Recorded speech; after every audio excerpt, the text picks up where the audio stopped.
I'm Josh Harris, Associate State Director for AARP Illinois. We're so glad to welcome you to this exciting event. AARP knows this pandemic has been trying on us all, threatening the health and financial security of millions of Americans 50 plus. That's why it is our pleasure to bring you this night of levity, some fine art to help us all recharge, connect, and address some of the social isolation we know people are feeling at this time. It's our way of reminding you that AARP Illinois is here for you. Welcome to Gallery Guichard virtually. My name is Andre Guichard, co-owner, artist, and collector. And I'm Frances Guichard, also known as the artist Marlene Campbell, co-owner, curator, and collector. Welcome to the December edition of the Bronzeville Virtual Art Trolley Tour. This is the 6th event. We've been actually hosting this event since June of this year. Yes, and our mission is to create platforms for artists and collectors to meet while specializing in the art of the African diaspora. Tonight is special because it is our final event for 2020. We will continue connecting with you virtually in 2021, but we have a great night in store for you. We're actually releasing our 2nd edition of Collector Fingerprints. Yes, and we've had an amazing time putting this together. So tonight we'll be introducing you to 3 collectors who are inviting us into their homes, and then also going down memory lane and looking at the 9 virtual exhibition catalogs that we produced since COVID started and since June of this year. So it's really exciting. We've been able to stay connected with you virtually, emotionally during this time of COVID. Thank you to the amazing team behind the camera, Brooke and Jay. And I'm just really excited how we've been able to continue in the success of the virtual exhibition catalog. It's been great. It's been a great year, even though we've gone through such devastating times with COVID-19. We were able to pivot and turn things around, making lemonade out of lemons.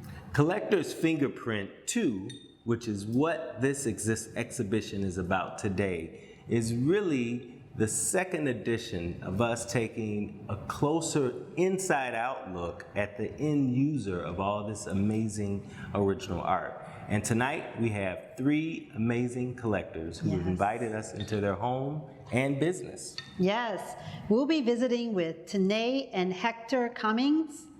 We'll also have insight from Denitra and John Griffin and Michelle Red. Art is not only important in your home, but it's also important in your business.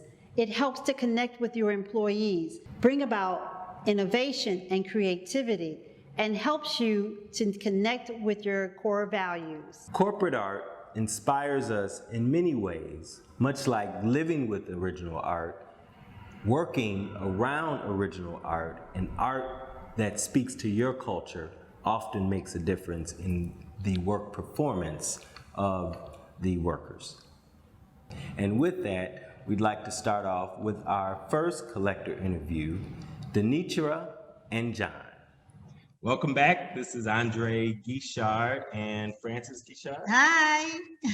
Here for the final 2020 Bronzeville Art District virtual trolley tour, and this is the December edition and the 2nd rendition of our Collector's Fingerprints, where we actually are so honored to be welcomed into these homes of these amazing collections. Yes. And in this case, business of amazing collection.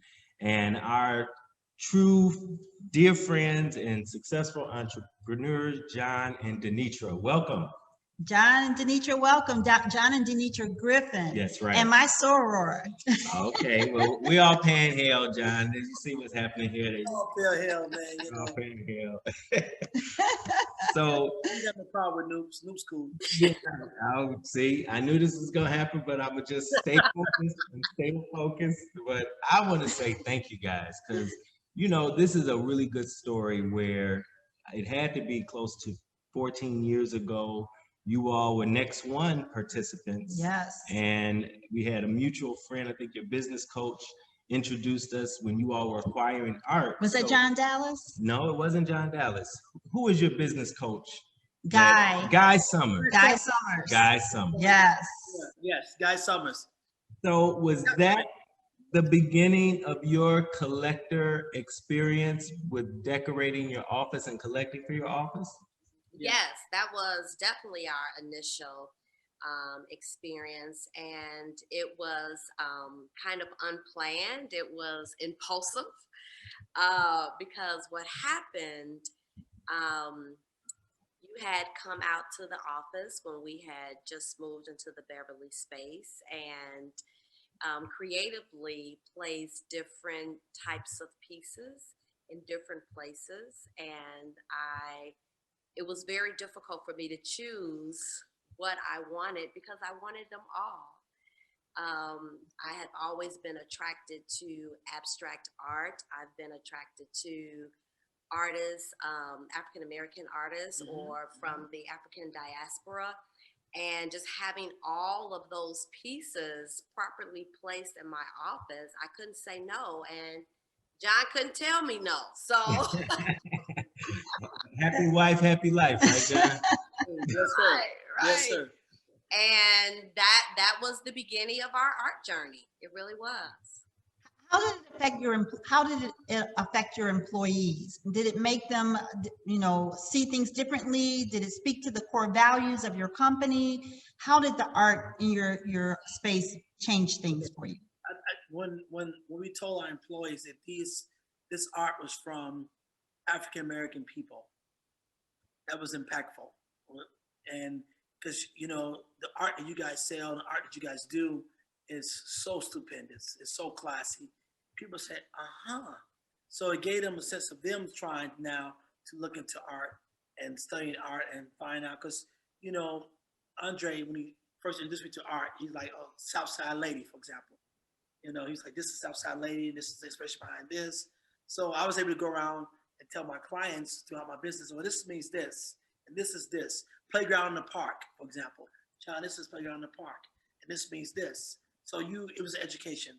And we can now impart that on our employees, and they were able to say, wow, this is really something.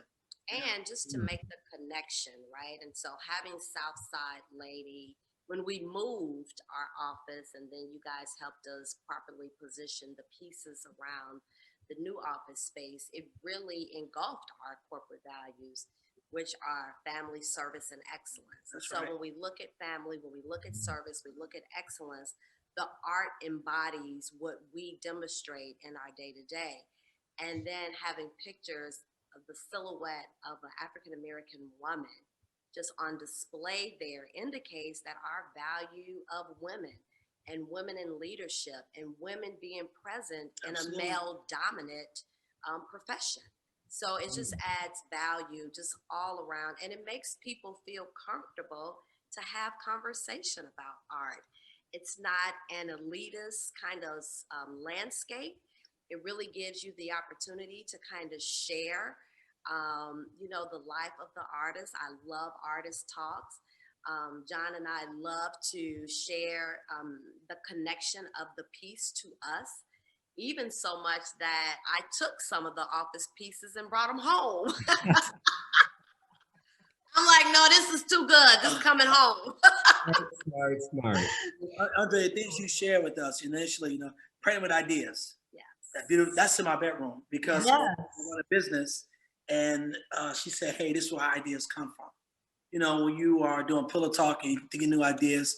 So, I mean, it means a lot to us. So, and so you guys were really our first introduction into really Black artists. And we really, since then, Dr. Griffin has been. Love it. And you all are really just hitting all the bells and whistles. And particularly, I remember your first office, maybe it was 11 or 12 years ago.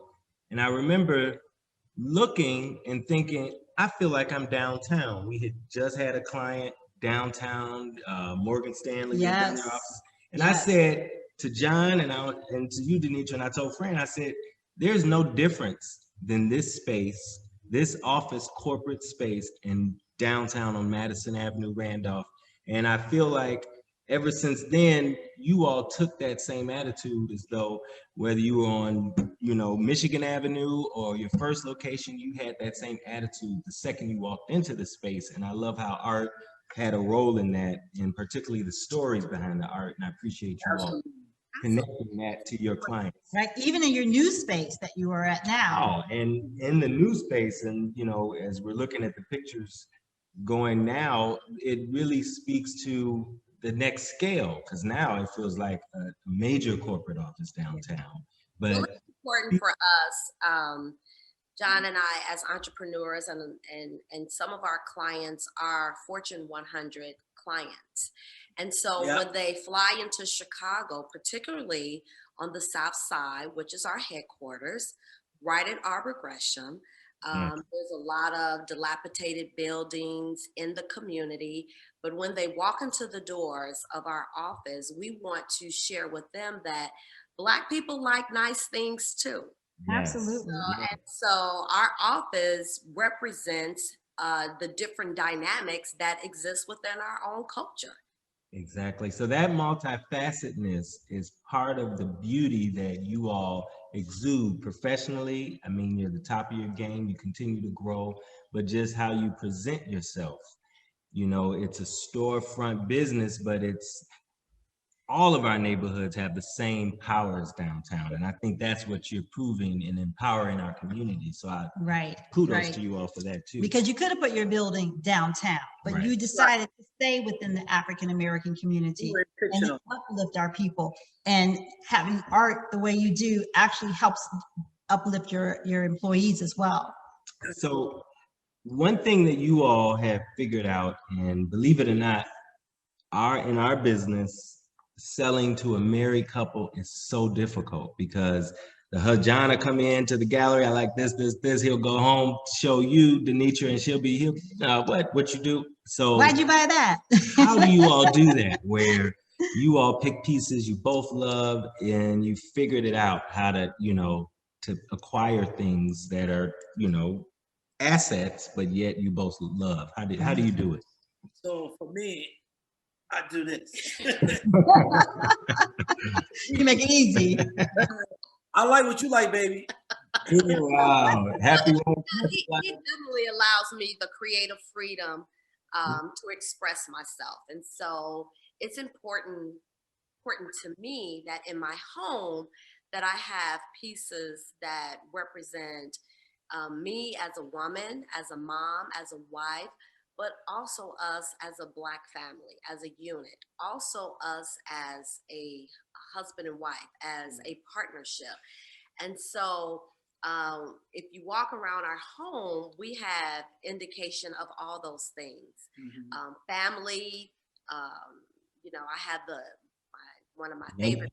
Abiola, Mother and Child. Mother oh my by God. Abiola Akintola. And that base is ridiculous. Yes, and having you curate that so that you do have the light coming up from the base to the sculpture is just awesome. Thank you so much. Man, that's hot. When I saw it, I was like, man, that's hot.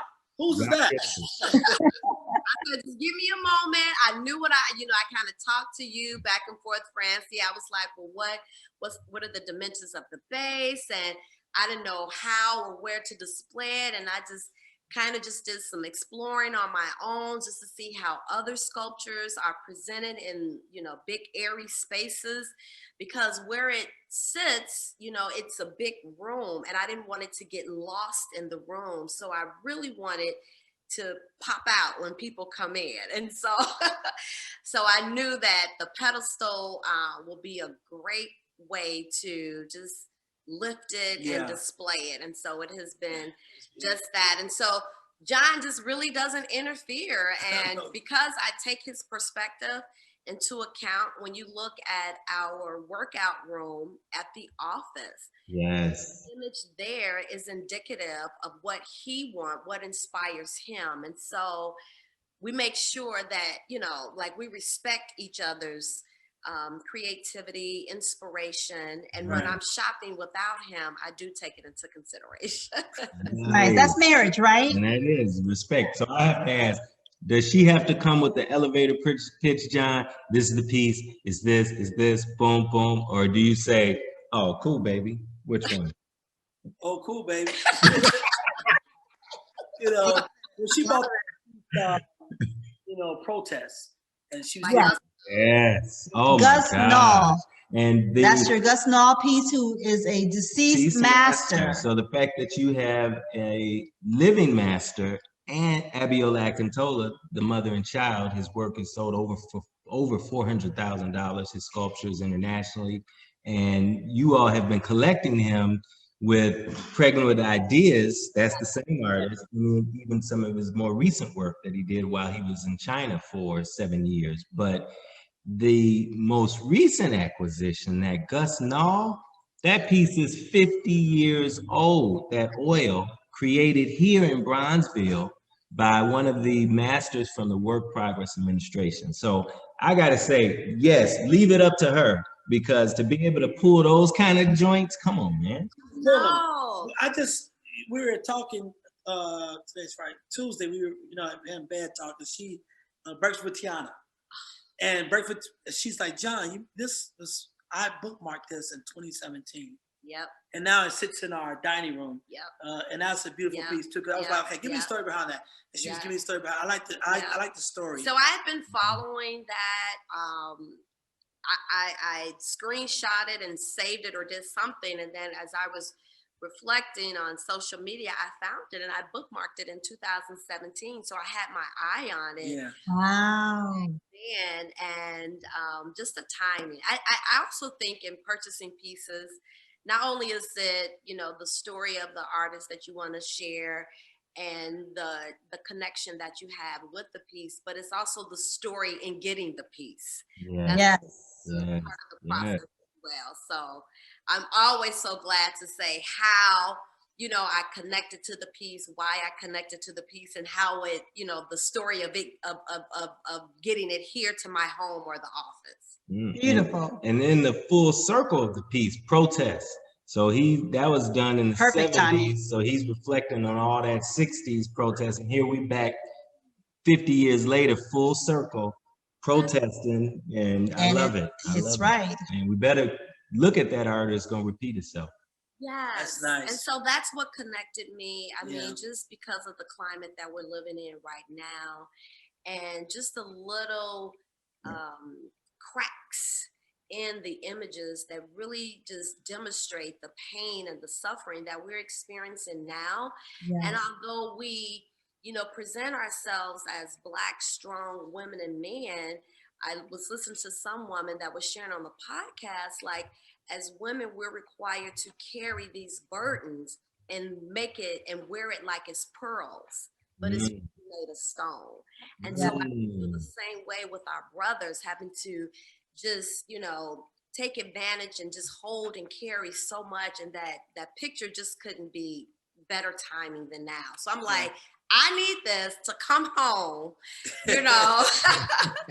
just so we can reflect on what's going on and how history is repeating itself, but then the evolution of really coming out through it. Yeah. That's awesome. I love it. Yes. So I have one more question before you. I do too. So I'll let you go first. I just want to know a little bit about that piece behind you. What drew you to that piece, and who's the artist? Oh, well, look here. Look here. Let me tell you, we have a lot of Andre Gachards in our office. Mm-hmm. And I feel so proud when I walk through my clients and I say, this is from Andre Gachard, and this is a Black man. That's right. And I don't care who the client is. Right. Which one, I say, and look at these paintings, and I can tell the story behind what you taught me. Right. Thank you. I feel so proud to have your name in my business and your name in my home. Yeah. Thank you. Thank you. And it's so appropriate because now, everybody sees you all and they think it's an overnight success. You all have been 15 years in the game. So all of those intersections of clients and relationships and follow-up and training, and it's not easy, but that's the part we also have to communicate to our young people, is that you all been in this thing for a minute. It's not like you stumble on this. It's not an that success. We got that. Yeah. That connected me to this because it does demonstrate a lot of the challenges, the successes as well, and how they're all interrelated. To the growth and the creation of a product. Yeah. And so that product can be your business, that product can be your marriage, that product can be your family unit, but it recognizes that there are ebbs and flows in any initiative or anything that you desire in life, but it does come together and create something that is beautiful. In addition to that, as a new collector, I was really interested in abstract art, mixed media. So I loved texture. I love soft, warm colors. And those colors. So those colors came. You said that's coming home. Yep. Yeah. So not only was it the message, but it was also the colors and the texture that drew me in. And that's like. I'm sorry. Go ahead. That's a bad piece. We love it. It is. Not just because he's my husband, but it is a bad piece.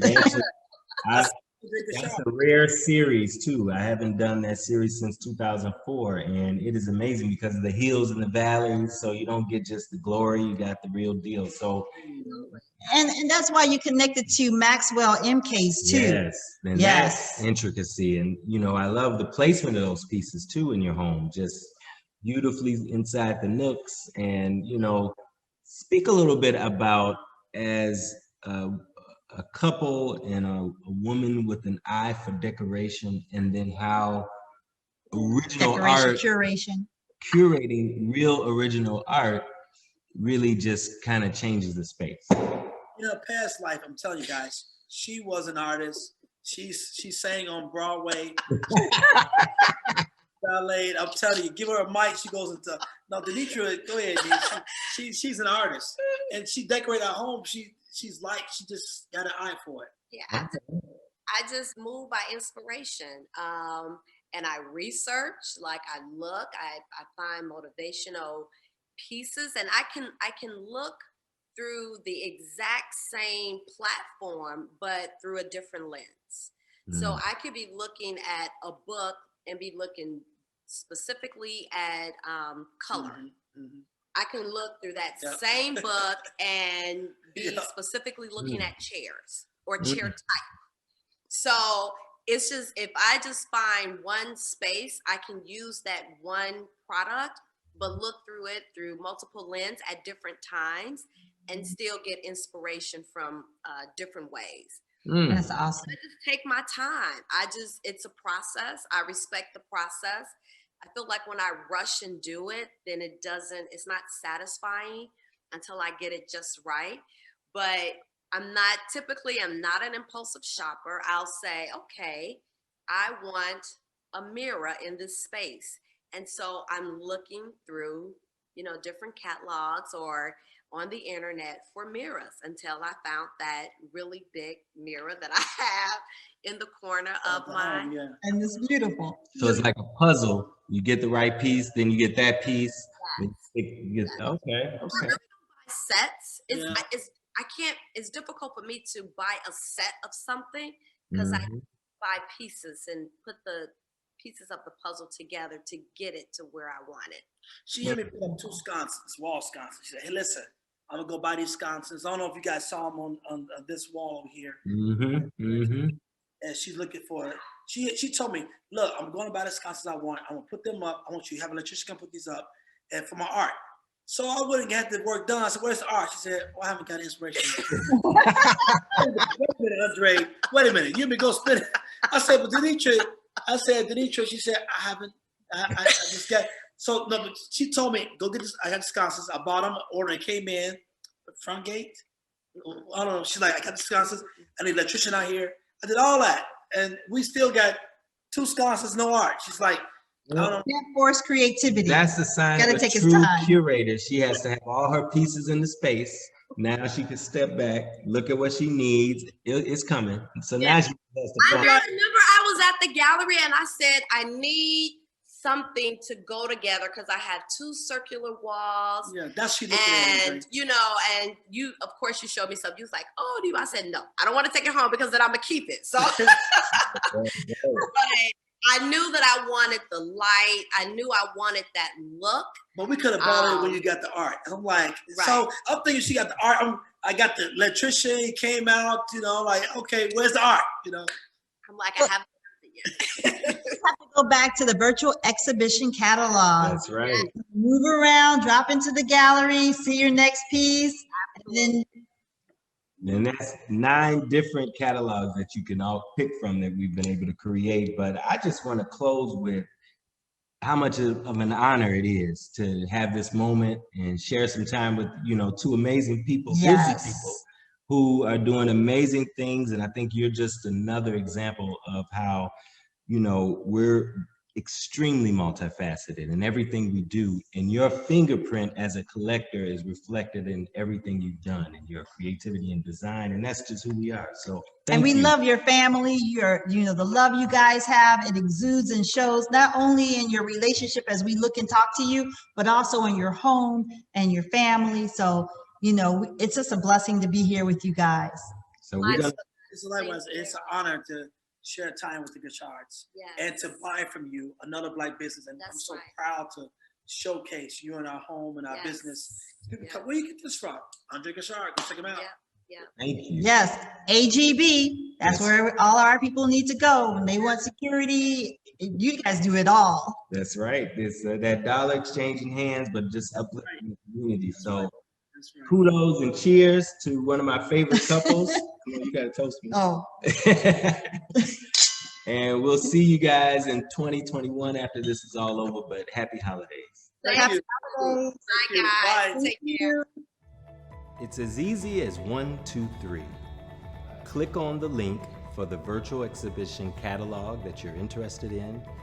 Then once it opens up, you are inside of the Gallery Gichard exhibition of your choice. Now you can move around freely by touching the circles, and you can get information about each painting, title, medium, artist, and contact information for Gallery Gichard. Just as there are new artists to the scene, emerging artists, there are also emerging collectors. And this next interview is a great example of the energy and excitement around collecting for the first time. Yes, Tanae and Hector Cummings, they had such fun actually going through, looking at all the virtual exhibitions and finding out what they liked. They brought art that they can pass down from generation to generation. As a matter of fact, they found their first works during the November virtual trolley, and we had so much fun placing the art in their home and watching it change the space in front of your eyes. So please welcome Tanae and Hector. Hey, welcome back. Here with 2 more of our friends, new friends, Tanae and Hector, hanging out with us to just have a good conversation about collecting. And Collector's Fingerprints. You all are part of our 2nd edition, and it's really about how every collector has a style of collecting, and because they collect original art, it tells your story, but everyone is always curious about everyone. How did you get started? And you guys are new at collecting or purchasing more art and building your collection. Yes, absolutely. I'd love to hear your story. Yeah, so how did you get started collecting, or what was your first piece together as a couple? Let's see. Well, you know what? Our first piece was probably not necessarily an art like piece on the wall, but we brought some like wooden benches. We went to Savannah, Georgia, and it was some beautiful like benches that were handmade, and there was a beautiful like wooden woman and a man. And we just kind of fell in love with it in Savannah, and we shipped it because we could see that it could fit in our house. And I would say that was probably our first, like, we want to, have a personality in our home. Right. How long ago was that? About 10 years ago? Yeah, that was about 10 years ago. Okay. Beautiful. An original singular piece. Nobody else will ever have exactly what you have. Absolutely. And that's exactly what and it all boils down to something that we like, something that grabs our eye initially. Like not to say that we're educated in art, but we like it first.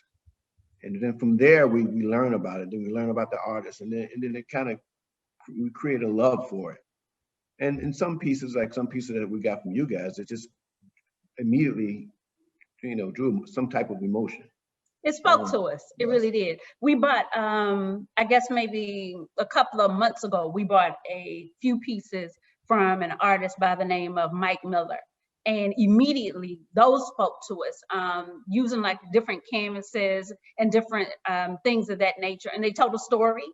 And I think that was when we were like, hey, we want to start like really kind of redoing the house and getting into some art. And so the reality was, I went on the website. I already knew about your gallery, but I went on the website and I saw the virtual trolley tour. And I told him, hey, we're going to have a date night.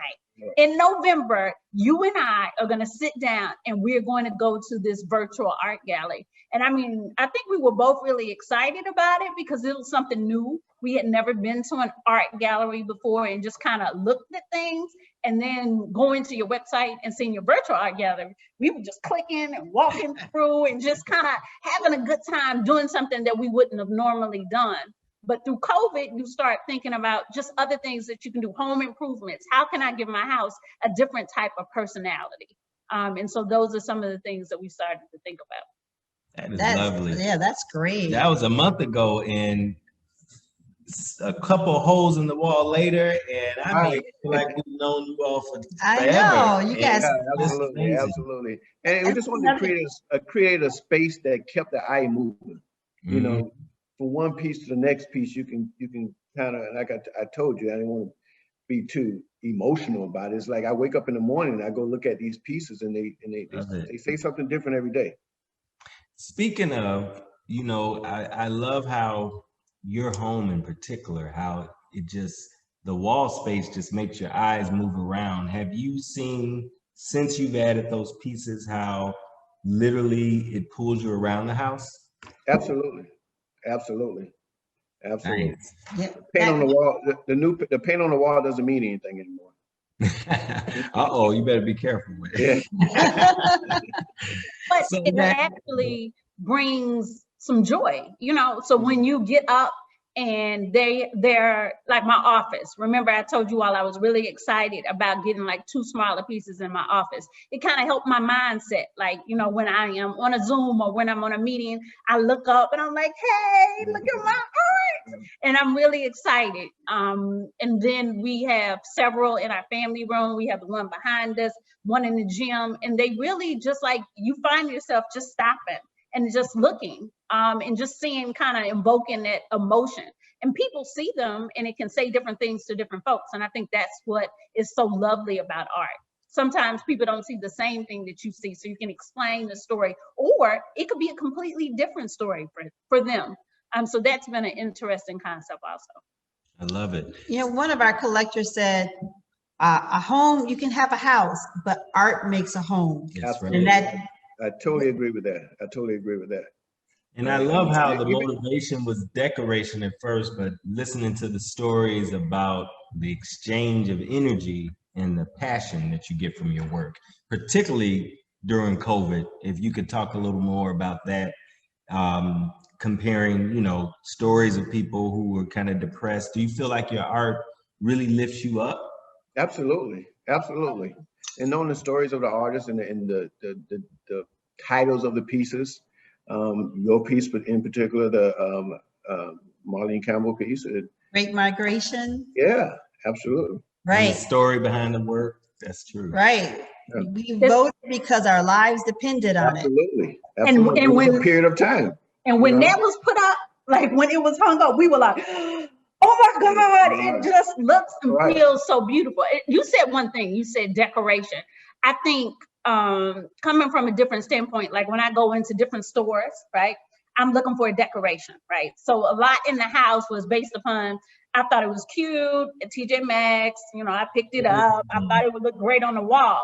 But now we are not just going for decoration. I don't think our art is decoration. It evokes a passion. It speaks to our home. It makes it a home. And so I think that is kind of us transitioning into collectors, right? I'm not just trying to have a cute decoration. I am trying to have a piece that's going to mean something, not just now, but is an investment into the future. So I think that's a little bit of growth that we've kind of been going through this process. We're not looking for decoration.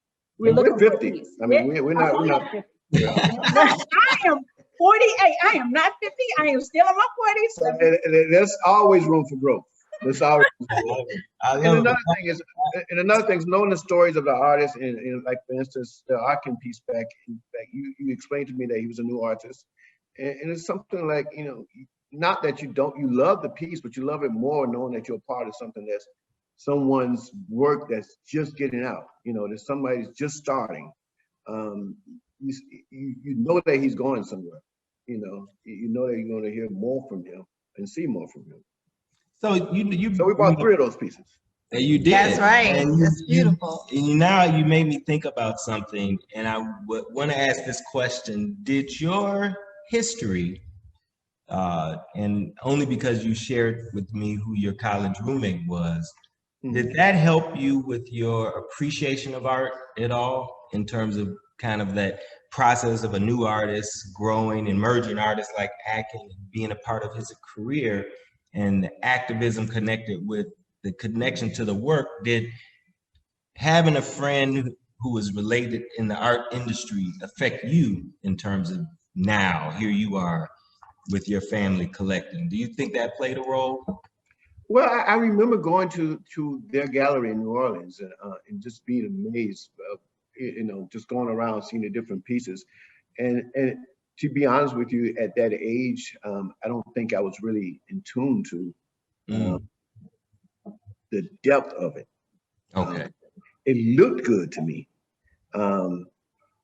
But I think over the years, I've learned to appreciate more and more and more, especially as I've grown to know artists themselves, and to know the actual work that goes into it, the passion that goes to it, how they put themselves into the work.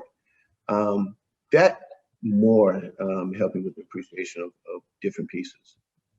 Love it. And I remember back then it was an artist named Bernard Brooks. He's from Washington, D.C. And I remember using my student loan money to buy one of his pieces. Wow. Yeah. And so I guess I do go back. That's a serious story right there. That's pretty. I think it affected you or something. Yes. Wow. I bought one of his pieces that I have it somewhere around here, but he was the first person that I really knew personally. And he was an illustrator at Howard Dental School, but he's also an artist. You may know who he is. I know that name. I just don't know his work. That's an amazing story, though, and I think that's to what you all are speaking. That passion, speaking to you so much, then it's different than a decoration purchase. So where you are now, in terms of wanting to go to that next level, I really appreciate you breaking that down. And I want to. Oh, did you want to say something tonight? Oh, I was going to say art education is not necessarily something that you learn earlier on, depending on your environment, right?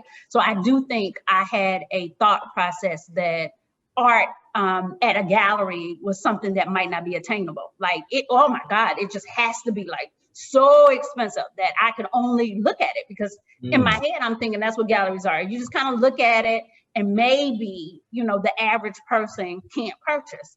And I would say over the last few years, and especially when we actually visit the gallery and kind of thought about the younger artists, the people that are coming. Of course, you do have some stuff that is expensive, like real up there, but some of the younger artists and things that you have in your gallery are attainable for anybody. Like, you don't have to be at a certain level. Like, you can start as a beginner buying your first piece and build on it. It is not for just the privileged. It is for everybody. And I think that's a lesson that I learned throughout, educating myself. And I'm not gonna say I knew it a long time. I haven't, but it's just appreciating the art, knowing and finding out about the artist, and then learning on your own that this is an investment, but it's something that anybody can do, especially like visiting art galleries like yours, and just kind of learning about it and the options available for actually purchasing a piece. Thank you. That is so great. You bring up another point too, when you guys are looking to buy art, you mentioned this earlier on, that you saw the VEC and you guys were both looking at the work and, getting excited about it. how did you two as a couple come together and decide what pieces you guys were going to get? You know, sometimes it's difficult as a couple trying to make a decision. Are y'all tastes usually the same, or is this really like sometimes you like this, that? I'm curious. This is a good question. I don't think we took the polar opposites. No. We were always kind of there together. Okay. And I think they spoke to us, like the pieces that we brought from you all. I think we agreed on each and every one of them. Like both of us were like, oh, this is Right. We didn't have like any like disagreements, like, nah, I really am not feeling it. We absolutely, totally agreed as soon as we saw it. And then the interesting thing is when we did see some of the things on the virtual trolley tour, we had an imagination, like, you know, our thought process was like, we think we like it. But then when we saw it in person, we were like, oh my God, we love it. So I think we were connected in that way, at least for this one. I'm not gonna say it's gonna always happen, but for the pieces that we have now, we were definitely connected with the same type of style. Beautiful. That is beautiful. And I think part of that is because you all do things together as a couple, where a lot of times we've had experiences where one part of the family does the purchasing, but yet the person who isn't involved really isn't happy. So it's great to see a couple works together and buys art together. So man, I have a lot to say. Yeah. No, but I mean, I like we stayed up a team. So even when we came to visit, you know, we were a team effort, and okay, we really liked that. And I think we both were able to express the emotion. Like he really, I mean, that was one piece. The help me. Bearing fruit. Yes, the bearing fruit that really evoked an emotion from him. It invoked an emotion from me, not the same one that evoked for him, but it's something I totally would purchase, would put up in our home. So the one that the sacrifice evoked something to me. I was like, oh my God, I love it. And he was like, I love it too, but it wasn't speaking to him exactly the same that it was speaking to me. But both we were agreeing that this was a piece that we really wanted. Yeah, Bearing Fruit by Albert and The Sacrifice by Alpha Bruton. That's right. And you know, I think that's a really good conversation because I think about bearing fruit and what it meant for me as an African-American man. Absolutely. I think it spoke to us. It speaks to us in a specific type of way. Yes. Yes. Because, you know, too often we're portrayed as something else, and our young men are often portrayed as not fathers, not family men too often in the media. And I love how it just contradicts and flips it upside down, the opposite of what they portray. So that was great. And just so you know, Tanae, the artist Alpha Bruton has something special for you to go with your piece, The Sacrifice. All right. We'll the next time you'll see it soon because she made it so it matches it nicely too. So it's a special treat for you. Oh, I'm excited. Thank you so much. And please thank the artist for me. I'm excited. And you all remember that was one that I saw on the virtual trolley tour, was something that I just had to have. And then when I saw it in person, I was like, absolutely, I have to have it. And then that's when we actually got the new Darby piece. So we had that too. Right.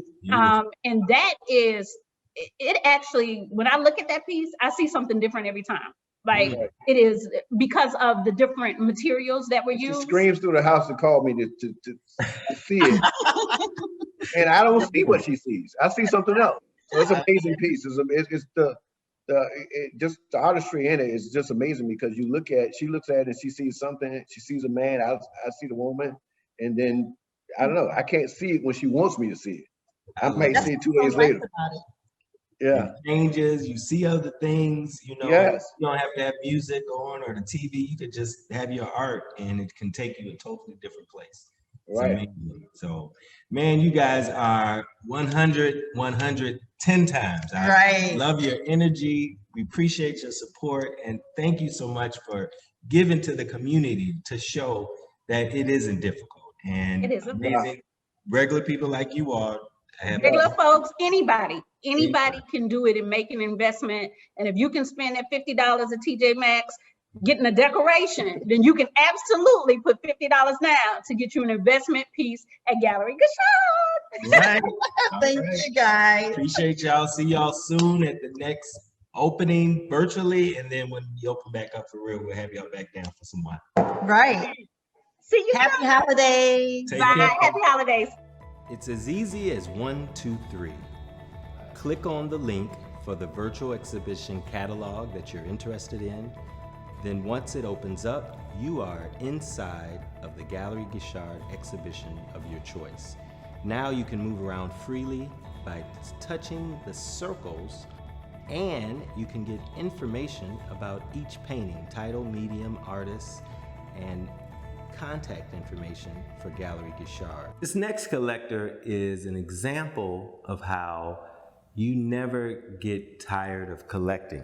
And Michelle has been supporting the gallery and collecting for close to 15 years now, and it's really nice to watch how her collection continues to evolve. And she recently found some new amazing work on the virtual exhibition catalog. And I love seeing how she moves her pieces around, creating a different space each time. And she too, like one of our previous collector fingerprint guests, Gletha Gillespie, is a decorator by nature. And watching her blend interior design and decoration with amazing fine art pieces, getting that amazing, perfect piece for each space. And now we present Michelle Red. Welcome back. This is Andre Guichard, I'm Frances. and we are on the Bronzeville Virtual Art Trolley Tour, our December edition. And this is the last trolley tour for the 2020 season. Yes, it's been a great season. But I'm excited because we're having another opportunity to talk with collectors Exactly. and continue our collector fingerprint series with a dear friend, longtime collector, Michelle Red. What's Hey, up, Michelle. Hey, you guys.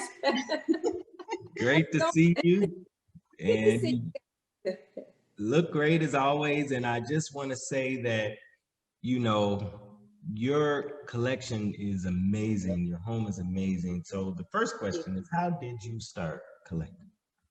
Well, you know what? It's so funny because I didn't intend at all to start collecting. It's something that you probably, the two of you guys probably don't score enough in terms of what you do in your philanthropic work within the community and others.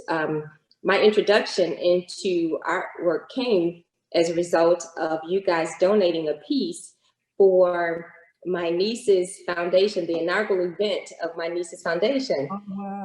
It was donated a piece for auction, and at that time, I remember promising you that if you guys donated something, that I would indeed commission you to do something in my home, and that's where it all started. And so it was exciting. You guys donated a piece, and we auctioned it off for the inaugural event of the foundation.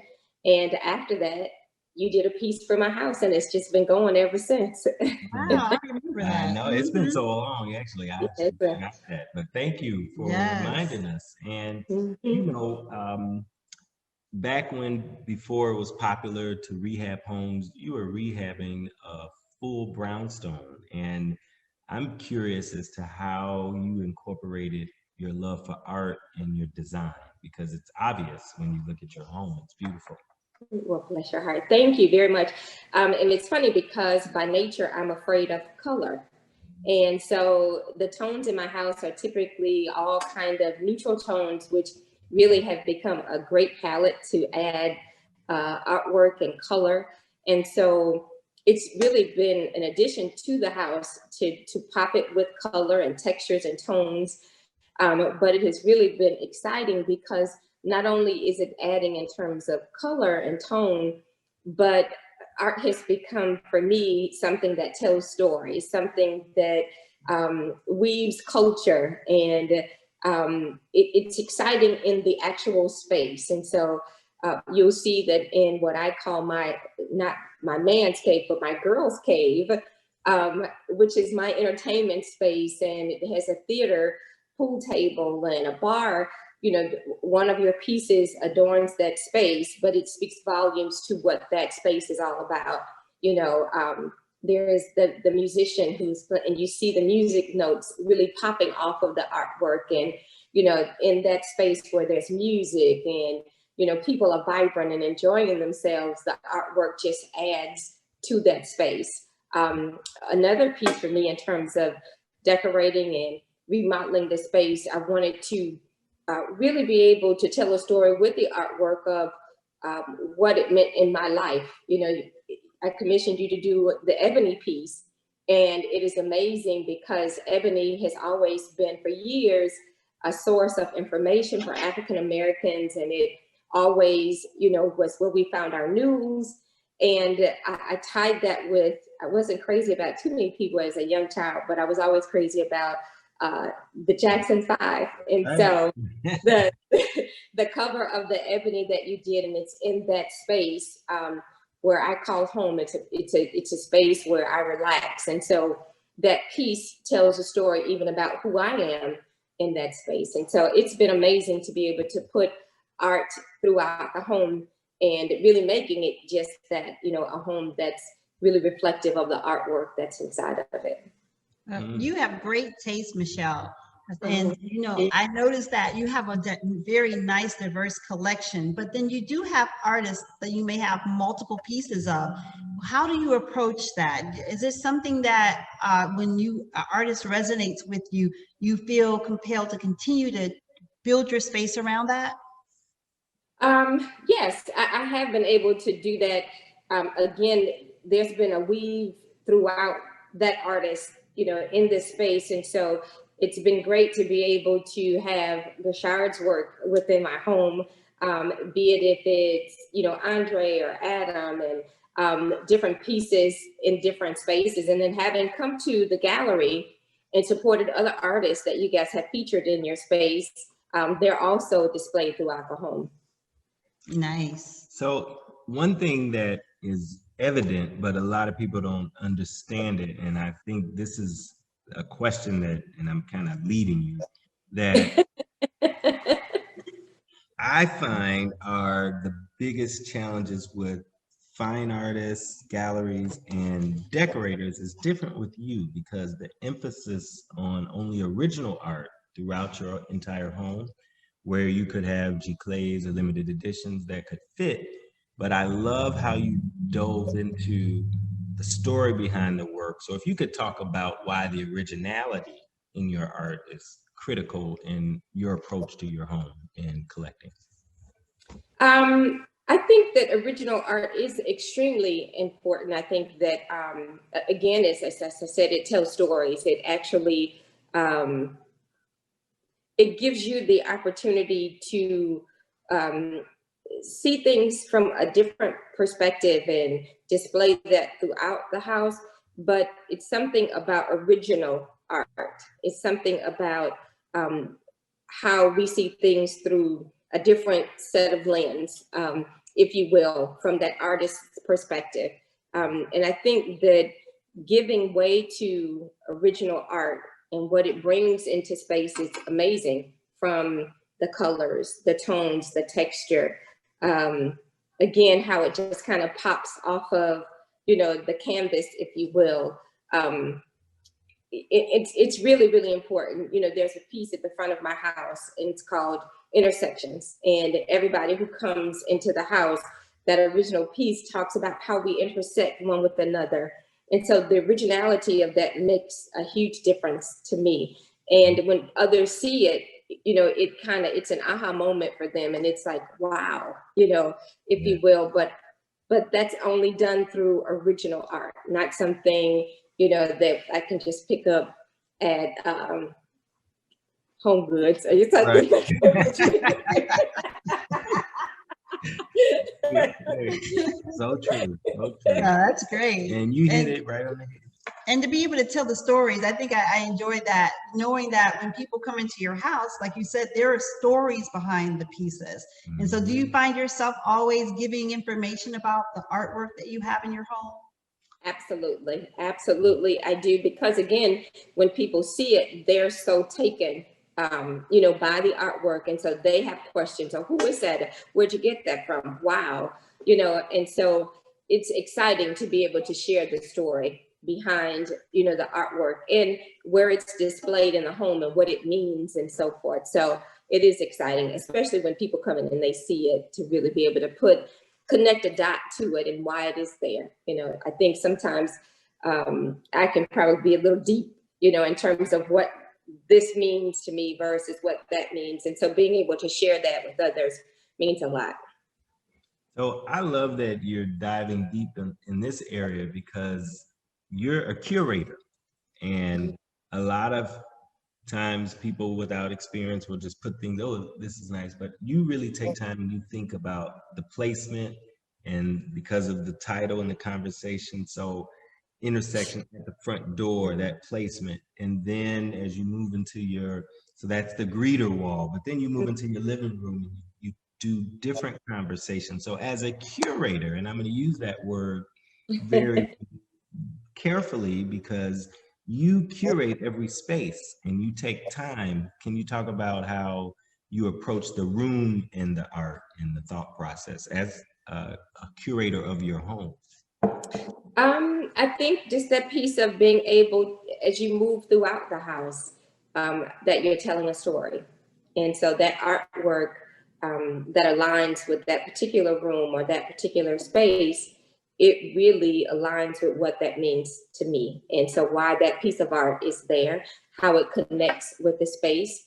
And so, you know, again, as we talked about, the intersection, which means, you know, anybody who intersects with me or in my home, that piece is there. And so it was perfect to put in that space. So that's what that means, that we're connecting in this space. And then to move on, you know, throughout, and the piece that piece was commissioned, but then the other piece, you know, with the saxophone, there's this copper technique that was done on that piece, and it's so warm and inviting. And so as you pass through the foyer, you intersect, then you come into another space that's very warm and inviting. And so the first thing you see is that very warm piece that's inviting, and it pops, you know, off of that canvas. And so it is pretty deep to me that, you know, as you matriculate throughout the house and you see those pieces and what they mean in those respective places. So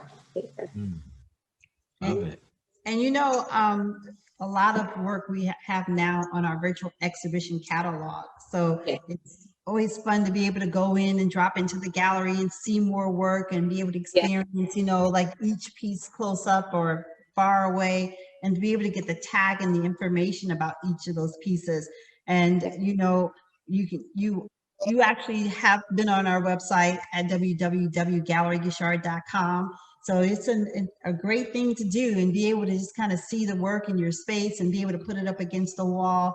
Let me ask a question about whether or not you have feelings about a bare wall, about bare walls, and when you have artwork on your walls. How do you feel when your walls are empty or void of artwork, and how do you feel when you have art on your walls? That's a good question.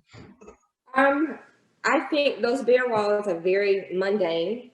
I think that's very boring. And to me, it's very lonely. You know, versus the spaces that are occupied by artwork. You know, it's a totally different space. It's not, to me, it's not warm and inviting. It is not welcoming. It really speaks to a very cold environment. You know, and so having artwork in there makes a big difference to me. Yes. That's interesting, particularly now with quarantine and COVID, how for people unlike you who didn't take the journey to collecting and understanding what you get, have you noticed now with quarantine that having art in your space helps you for those same reasons that you just spoke? It does. It really, really does. You know, even on a personal level, you know, being void that space versus being in this space makes a big, big, big difference.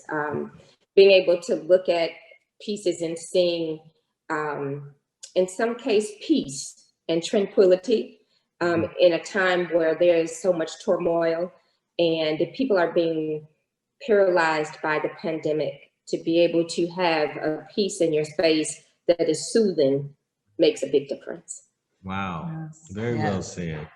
Well, I knew we were in for a treat. You have proven you have a fingerprint that Yes. all about you and who you are, and I love that art can do that. And thank you for clearly articulating the wellness side, because I think so many people need as much help as we can get to make it through this. Right. This has been a great conversation, Michelle. Yes, Thank yes. you very much. It has been an honor to be able to, to share. And it's funny because I never thought of myself as a collector or curator, but when you really think about it from that perspective, I really owe it all to you guys. And so again, I know you guys underscore it, but I want to say thank you even for introducing me into the space and for, the bigness, and I made that word up, but the bigness of your hearts to give even to me 11 years ago. And that introduced me into this world of art. So thank you guys very much. Thank you, are Michelle. so welcome. We So appreciate you. Happy to have you as our friend, and thank you so much, and happy holidays. Happy holidays. The same to you guys. Bye-bye. Thank you. You're welcome. It's as easy as 1, 2, 3. Click on the link for the virtual exhibition catalog that you're interested in. Then once it opens up, you are inside of the Gallery Guichard exhibition of your choice. Now you can move around freely by touching the circles, and you can get information about each painting, title, medium, artist, and contact information for Gallery Guichard. Good evening and welcome to the Bronzeville Art District Third Friday Trolley Tour. My name is Andre Guichard. And I'm Frances. And we're excited to welcome you virtually for our December version of the Third Friday Virtual Trolley Tour. And we're excited to continue our Collectors Fingerprint series that we started in October. Yes, and it's a great series. It's an amazing series. We get to hear directly from collectors how you started collecting, and insights and views that are invaluable from people who took the journey themselves. So without further ado, I'd like to welcome our friends and our guests, Willie and Mary Carrington. Mary Hi, Carrington. guys. Hey, Hi. how are you? I'm Marion and this is Willie. I'm Marion and this is Willie. Well, it's always wonderful to come to your home, and I always say every time we come, even though we've been several times, the collection always just seems better and better and richer. And I think the first question would have to be, how did you start collecting original art? And that can be individually and as a couple. I think like most young couples, we started with, when we were younger, most young couples, we started with prints. And as we noticed that they were not quite the same, and we wanted to invest in something that we loved and began to buy original paintings, and we've not stopped. We just fell into it. No particular rhyme or reason other than a love of art. And may I ask, how long have you guys been collecting? How many years? About what? Close to 30 years. No. Really? Excuse me. Yes. No, let's say 1990, that's 10. Yeah, that's right around 30 years. Okay. Nice. I would like to not describe it as collecting, because we did not know that we were collectors. What we were doing, we saw things, we started going to art festivals, no rhyme or reason, and we picked up something here and pick up something there at the Hyde Park Art Festival and other places. And then we became acquainted with some artists, and the collection became more aggressive, but we still didn't think of ourselves as collectors. In fact, like you said, Andre, sometimes it's about wall space. Mm-hmm. And we moved to a place and we had a lot of wall space, and we said, oh, would we like to have some paintings? And so one day people like you say, you guys are collectors. And I guess we thought we were there. Well, you know, we had the honor and privilege to recently work with you in recurating some of your art. And I thought it was so amazing how, and I lead with that because the next question was the intentionality of your collection, because there's one room in particular where you have antique African art and then contemporary paintings. But when you look at it, the layering of the mass of the contemporary work, Samuel Kenya, juxtaposed against your Benin sculpture and mask and other African objects. Was that intentional by both of you? Because when you look at it now, it's just it's a masterpiece. The curation, the collection. I think we liked the concept of Africa and works that come from Africa and works that represent Africa. And it's interesting you say that, because one day a few years ago, Marion said, I'm just noticing, how did we get all of this African stuff? That is the truth. It was no rhyme or reason. If I think about myself, it would have been pastel flowers and lily, whatever. But it's all very Afrocentric, but I think abstract enough to, you know, make me feel like I'm still part of the process. Nice. And you know, you love, I think we love looking at it. We love, it's beautiful, the colors. And you guys really took us through another level when you came in, and we just thought you were hanging paintings. But what you did was you put a flow to it, and each day we look at it and say, oh, how beautiful. The paintings have come much more alive than they have ever been. And that's because we had professional picture hangers doing the right thing. It's the curation. I mean, really, you said the beautiful colors, the garden, the pastels. So then there's a whole space of just amazing landscapes, because again, the intentionality, unconsciously, you continue to collect just beautiful landscapes as well as African art. So, you know, speak to that emotion that you feel when you come into those different spaces. Are they the same emotion, or do you feel different in those different areas of the home? Oh, it's changed. It's sort of like in the bedroom. It's like, oh boy, how beautiful this is in the bedroom. It is. It really looks very nice. Yeah. Love it. And those are beautiful. Yeah. And this is funny. I can't resist. They're not talking about art. We're talking about art here. They're talking about something else. No, no, we're not. That curation in that bedroom is phenomenal. It is. It truly is. And right behind us, this space here, we were lucky to get this piece behind us from Samuel Kenya, and he did it very early on, like in the mid 90s. It was 79. Oh, that's right, 79, right. I'm sorry, 79. So it was just when he was kind of new. And the colors are so deep. And we see it now. And some of the paintings that we had sitting over in the corners that are now that you all put in the hallway, we see them. And I think the beauty of art is that it creates a kind of feeling, a different feeling every time you walk into the different spaces. And you know, your art tells a story. Do you have like a connection to any of those pieces that, you know, made you purchase them or drew you to them? Or the artist? Yeah. Or the artist. The one that hangs in the center of our living room. So tell us a little bit about that. So I was, my wife's birthday was coming up, and I had forgotten her birthday was coming up, and I was driving along, and it's like, Gashard, there they are. Let me go in and see what's going on. And You all were having a gathering that night. no, they were closed. We were And close.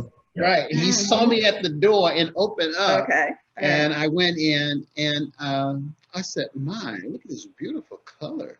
And it was Frances painting. I said, Frances? Right. And she told the story of when they were in South Africa and the Cape portion of South Africa, and the whole story of the migration of people and the colors there made me want to go. We've been to South Africa, but we hadn't been to this area. And the painting is so much alive. Same as the one we got from you. We came to the gallery, and the story, I'm glad I think we got the early stage of your work there, didn't we? Yeah, well, earlier, because I looked at that painting and we talk about it, and I mean, that's some of my best work from the jazz series, particularly. I thought so too, because I've seen some, I just love this piece. And I heard someone say recently they want to get the best in a series. Now, you never know what the best is, but it's subjective, right? We did. The thing about that one too, you talk about how do you feel about art? How do you get to that point of wanting to buy? I recall that night in your gallery where Willie had his eyes on it. He wouldn't stop looking at it. And we were not out for art. We were just out cruising for the evening. And he saw it and thought, I got to have this piece. Yeah. No rhyme, no reason. Didn't know where we were going to put it, but it was so beautiful. And you know what? The story of the musicians and the chains and the fact that they still played such glorious music with the chains around them. Yes. My grandfather, jazz musician. So you're right. There's always a story behind every piece of art, and collectors like yourself, is that important that you learn the synopsis as you get entranced and engulfed in a piece before you purchase? What is your process? I don't know if we have one. Truly, I'm not sure we have one, but the story does make a difference. Sometimes it's the eye that you say, oh, I like that piece. And sometimes it's the story. It really doesn't matter which comes first, because it is your taste at the end of the day. And then, I don't know that it is ever one or the other, so to speak. Appreciate that. The Benin sculptures that you have, can you tell us a little bit about those and why you collect the Benin sculptures? Those are amazing. I know. History. And then also, how did you get them? Because I know it had to be a difficult process getting them here. It was very difficult. Very difficult. It was about, all I can remember is that a couple of pieces, it took about 3.5 months. I thought they were going to take it apart to see what was in it. But the transport of the art was more than the art. Let's say it was very costly, and I did not know at first if I would take a real liking to that. But when you are with someone and they just love it, you come to love it. Right. So it's a thing that I guess I grew into. And the other part is we some of it came from distributors who at art fests and places like that. We ran into a guy out of Philadelphia, you may know him, who does a lot of work with Benin pieces. And some of those came from him, and the other ones came from when we were traveling on the west coast of Africa. And you can never get enough of those pieces. You always want, and there are some we didn't have out when you guys were here, because we just had to move out of the place to have the floors done, so we hadn't brought it all back in. So we just love those pieces. Love it. Amazing. Love it. But you know what? You know what's good about it? I don't know that we thought of it in terms of balancing the house as much as we did when you guys came through. We probably put it where we liked it and didn't think about the balance. But we think we appreciate it more now because of how you've helped us see the balance. Awesome. And you know, I'll speak to two things that, you know, just the way that you've collected over time and the content. So for us, with all the work down, because the floors had been sanded, it was almost like your home was an entire canvas. And all of those great pieces over the years you collected were the pigment. And then to be able to tell those stories of your collection speaks to who you all are. And I just love it. Yeah. It's open, it's alive. And then the second question is about supporting artists that you believe in. And I want to say I've seen many homes with Samuel Kenyon's work, but you may have one of the best collections that I've seen because of the range of different works. So you have the landscapes, which are beautiful, but then just as you said, that 1979 scene, market scene is just, I've never seen one of those. So could you speak a little bit about collecting works that you perceive are rare of an artist, and is that, or was that your intent also? That one was, it was, and there are a couple other ones that we just thought were, they just could not be duplicated. And our sense of that is eventually our children's children maybe, and the hope is that they will see the value in it. I don't think we ever bought it thinking of our legacy with paintings. But as we've gathered and talked to other people, we realize, hey, our children can get great value out of this. And our children's children can get great value, as well as in their house. And if they have to sell some pieces, they have some beautiful pieces of work. And the hope is that they will increase in value. But while if they do not, we have loved them while we have them. I love Beautiful. that. I love that, because you speak to the passing on the culture and the passing on of the wealth. And we know our community and our artists are continuing to increase in wealth. So the bottom line of all our collectors should continue to grow too, which is exciting. Yeah. Very exciting. Yeah, and I wish we had known I wish I had known when I was in my 30s about paintings and art. I wish I had someone to take me to some galleries or encourage me to go to galleries to look at artwork. But sometimes you find yourself being so busy, that you miss out on a world around you. And if there's anything I could say to encourage people is just stop and go to some museums and galleries, particularly Black galleries, and just walk through them ever so often every year while you are young. And I can bet that you will be a great collector when you get to be my age. That's right. That's great. Such a good point. Exactly. And, you know, because if you rise with the artist, as you rise in your career, the prices are lower, so you get more appreciation because you started with them early. And the time both of you are taking today out of your busy schedules, because I know both of you are always busy, but you make the time for us, and you made the time tonight for our community so they can learn. So by 29, they're starting to think about, I need to go into a gallery. And then lastly, you can talk about the virtual exhibit catalog. So you can still visit, anyone can still visit the virtual exhibition catalogs that we have at Gallery Guichard on our galleryguichard.com webpage. And it allows you to walk into the gallery and walk around as though you're here.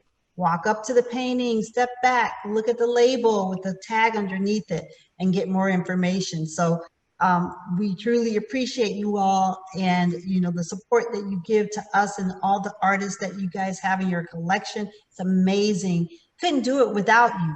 And being able to continue to pass this wealth and culture on to others. Thank you. Let us say that we love you all and we love what you're doing. Keep it up, and we'll be there to support you. Thank you. Absolutely. All right. Take care. Love you much. Happy holidays. Happy holidays. Thank you. Thank you. Bye-bye. Bye. It's as easy as 1, 2, 3. Click on the link for the virtual exhibition catalog that you're interested in. Then once it opens up, you are inside of the Gallery Guichard exhibition of your choice. Now you can move around freely by touching the circles, and you can get information about each painting, title, medium, artist, and contact information for Gallery Guichard. So, what a journey, what a ride. 6 back-to-back virtual trolley tours. This is the December version, and it's the final virtual trolley for 2020. We will be back in 2021 as a collective, but in the meantime, continue to go to the website and check us out. That's right. We're located at www.galleryguichard.com, and there you can find all of our 9 Vecs and even more to come. And the beauty about technology and what happened with our pivot is all of the exhibits are still available for you to drop in and take a look at, and many of the works are still available for purchase.